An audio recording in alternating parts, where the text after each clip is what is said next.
ले भिखारी, खा लियो। थैंक यू भैया। भैया, जतिन भैया यहाँ पर, वो भी इस हालत में?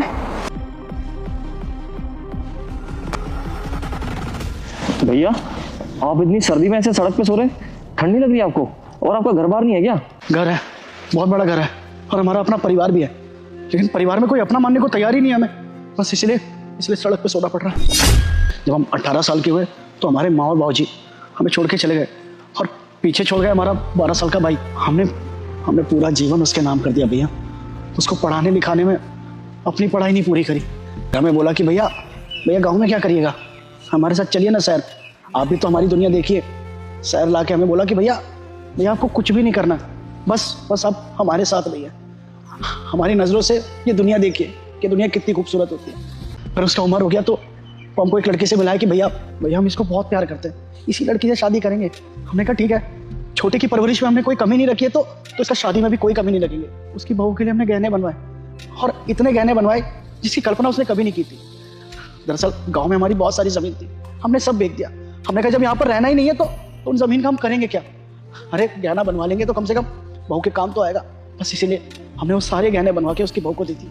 सच बताए तो सब कुछ बहुत सही चल रहा था। फिर एक दिन उसके पास लेटर आया बाहर से, विदेश से। उसको विदेश में बहुत बड़ा नौकरी लगा। वो बोला कि भैया कुछ महीनों की बात है, हम वहाँ जा रहे हैं, और जैसे ही वहाँ पे काम धंधा सब सेट हो जाएगा ना, हम आपको और कृति को बुला लेंगे। लेकिन जो हमारे साथ हुआ ना, फिर उसका कल्पना हम कभी नहीं किए थे।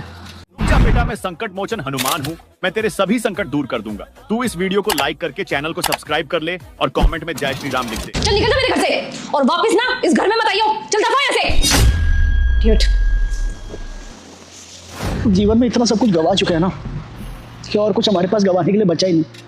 बुढ़ापे के लिए कुछ बचत था, उसका तो गहना ही बनवा दिए थे। अब हमारे पास अपने पास रखने के लिए कुछ भी नहीं था। बस ये स्थिति हमने खुद ही पैदा कर ली कि हमें सड़क पे सोना पड़े, वो भी भूखे पेट।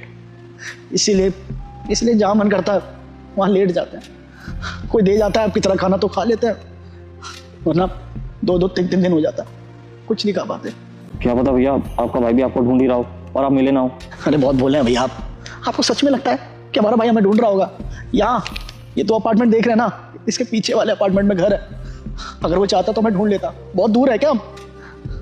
भैया बोलने वाली बात होती है, पैसा आने के बाद, बहू आने के बाद ना सब कुछ बदल जाता है। कोई भाई नहीं रहता। अगर वीडियो अच्छी लगी हो तो लाइक और सब्सक्राइब कर देना।